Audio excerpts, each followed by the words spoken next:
watching the station covering all of the DMV. This is DC News Now. No snow inside the Beltway, but some of us saw some outside it, especially back towards Frederick and Washington counties and Maryland, along the I-81 corridor in Virginia and West Virginia. What about today, and what about the next couple of days? I'll have more details coming up in your forecast. And we are tracking a fatal shooting outside a giant grocery store in Frederick County. A look at the latest details from police in that case, that's coming up. And there's new details from the D.C. Council after the Rental Assistance Program website got off to a rocky start. Those details up next. And an important part of saving money is financial literacy. We'll look at how city leaders in Gaithersburg are making that happen this month. Good morning. Thanks for joining us here on DC News Now. I'm Tosin Fakile. We'll get to your news in just a bit, but first, it's a bit warmer this morning on your Sunday after the DMV was hit with its first winter storm of the season. Let's show you some video right now. You're looking at the weather yesterday in western Maryland after the snow fell, and we're also looking right there at what it looks like right now in Hagerstown. The difference about 24 hours. And Derek, like we've been saying all morning, it was one part saw something, another part saw something, and this morning it's almost like it never didn't happen. Inside the Beltway, you wouldn't even notice that it did anything even anywhere near. We're looking at, of course, inside the Beltway, not seeing much snow at all. You have to go into the upper parts of Montgomery County, into Frederick County, before you see any snowfall still left on the ground. And then over the mountains into Hagerstown, we still have a good bit of snow. It took me a few times to get out of the driveway this morning. It definitely took me a few times indeed, due to the little mound of snow we had at the bottom of our driveway. All in all, we have, of course, a good 4 to 5 inches in Hagerstown, and seeing that also along the I-81 corridor towards Woodstock. But some areas, like here in D.C., didn't see a flake of snowfall anywhere along Fredericksburg up to the north towards Baltimore. Didn't see much in that wintry precipitation, just plain old rainfall, maybe some light freezing rain early on, but then everything dwindled off quite a bit. Do have some fog, though, left over this morning, some freezing fog on top of that areas towards Fredericksburg, Culpeper, Orange, and Luray, seeing that, of course, down to the south. So that is particularly not the best situation going on, especially this morning. Not only do you have the fog, but you have freezing fog on top of that. Could ice over a few surfaces this early morning into areas south of I-66, in between I-66 and I-64 this a.m. All in all, satellite and radar, we do have a few clouds out there currently, but in the way of any snowfall, most of that has since long gone. We do have a few areas of moisture back off towards the west still, but I think for the most part, things are going to be relatively quiet today. Temperatures this morning are into the low to mid 30s around the DMV. All right, Derek, thank you. 7:02 and Frederick County Sheriff's deputies are searching for the suspect of a shooting that left one person dead last night. Deputies say it happened around 11 p.m. at the Urbana Giant on Sugarloaf Parkway. Officials say when they found the victim when they arrived at the scene. The shopping center was closed yesterday for their investigation. That is according to police. We'll keep you updated as we learn more in the story. And a 2-year-old is dead after a fire at a home in Washington County. Emergency services in that county say fire crews responded to the fire at the Holman Military Road in Cascade at about 6:15 Saturday night. Officials say another child and a woman were injured in that blaze. The cause of that fire is still under investigation. 7:03 in the district, the trend of stealing dogs continues. The latest incident happened in broad daylight on Saturday. DC News Now's Dave Laval has the latest information. The latest dog napping around the district happened along this stretch of U Street in the Anacostia neighborhood and involves 8 puppies.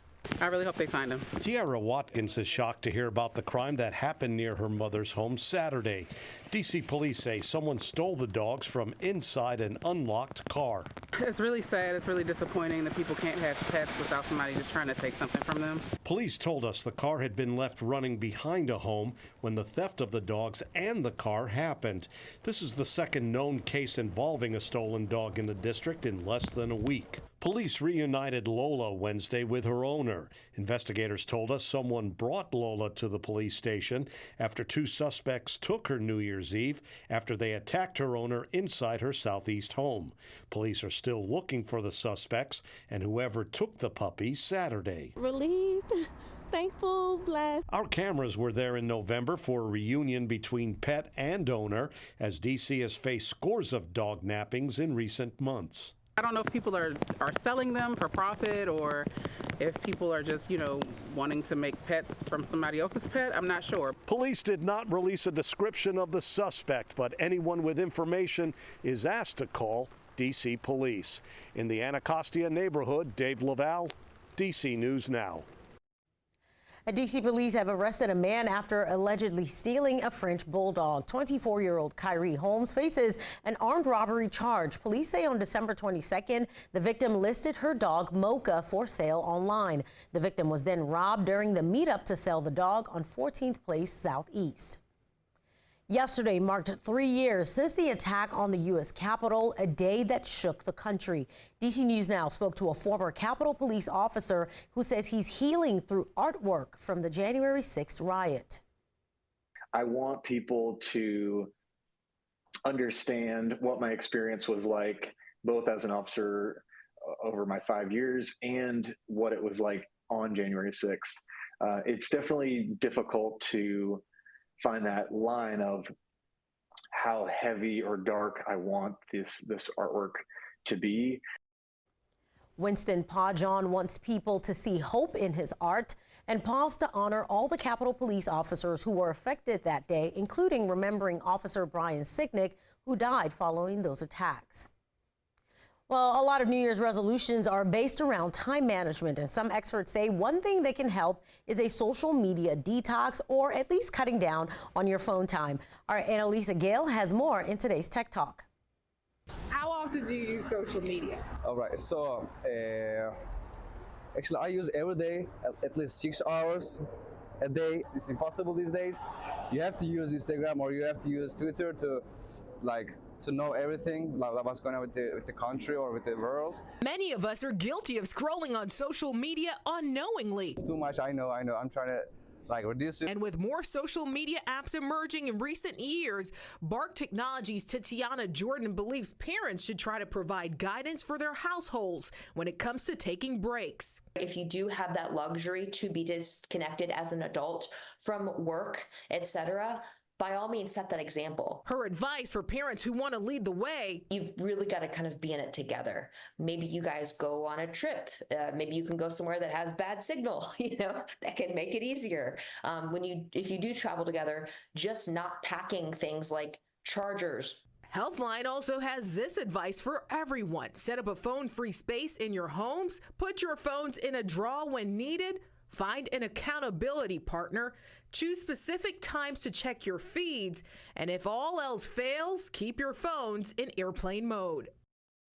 And another thing that I've started doing is using the time management feature in apps like Instagram, TikTok, and Facebook. This is actually Instagram's version. You can go into your settings by clicking the 3 dots over there in the corner. And then once you go to your settings, you'll get to your activity. And then from then, there you can set break reminders, even daily limits. I've managed to reduce my time spent to about 2 hours per day. That's some good advice there. All right, your time is 7:07. The Virginia Department of Education is continuing major reforms for the school system as it looks forward to new school goals in the new year. The system is focusing on learning loss recovery and core literacy instruction. They're also fighting chronic absenteeism. The Commissioner of Public Education says the school system is looking to advance its academic progress. According to the commissioner, the system is putting heavy emphasis on learning loss recovery, special education programs, mental health resources, developing a student-based funding formula, and ensuring access to high-quality early childhood care. Well, one man's trash turned out to be filled with treasure. This after a Yorktown man found rare art in a shed near a building project he was working on. Nick Broadway from our sister station in Norfolk brings us the story. Before tearing down a shed for a house building project, Johnny Hinson and his friends decided to look inside to see if there was anything of value in there. They found suitcases packed full of clothes, lots of dishes, and this pottery pedestal. Hinson showed us the plot of land where the shed once stood. before his friend tore the property down to build a new home. I just kind of glanced in it, and I saw some yard equipment. So I said, let me see if there's anything worthwhile. We found weed eaters, 20 suitcases, looked like they were packed yesterday. And ain't nobody in this house for 2 years. And then I'm starting looking around, and I find this thing. I said, whoa, I like that. And he's pulling out all these things, and Johnny's kind of got us amazed by everything. So it was just a beautiful find. So I set it on my daughter's house over in Hayes. 6 or 8 days later, she calls me up and says, Dad, get this piece of junk off my porch. While finding it a place that's more out of sight and out of mind, Hinson noticed something carved on the top. Frederick Hurton Reed, 1902. Reed was a well-known potter, celebrated for his intricate ceramic art. Thinking he might have accidentally dug up treasure, Hinson went digging for info. He spoke with staff at the Museum of Ceramics in Liverpool, Ohio. They told him this is a credible find, and it appears to be part of a larger ceramic piece. And I assume you set the vase on there, and we have no clue where it's at. And so, does the vase look like this? We don't know. This 4-tile piece made by Reed sold for more than $600,000 a few years ago. Another vase of his sold for $500,000. Who knows the value of this pedestal, found in a shed full of junk? Whoever got this, I'm not sure they knew what they had, and they stuck it in a building. Multiple art publications and auction houses reached out to him since, including National Shelley China Club and Koval's Antique Trader magazine. Hinson says he's still thinking about the end goal for where he wants this to wind up. He just hopes it finds a good home. Reporting in Hayes, Nick Broadway, 10 on your side.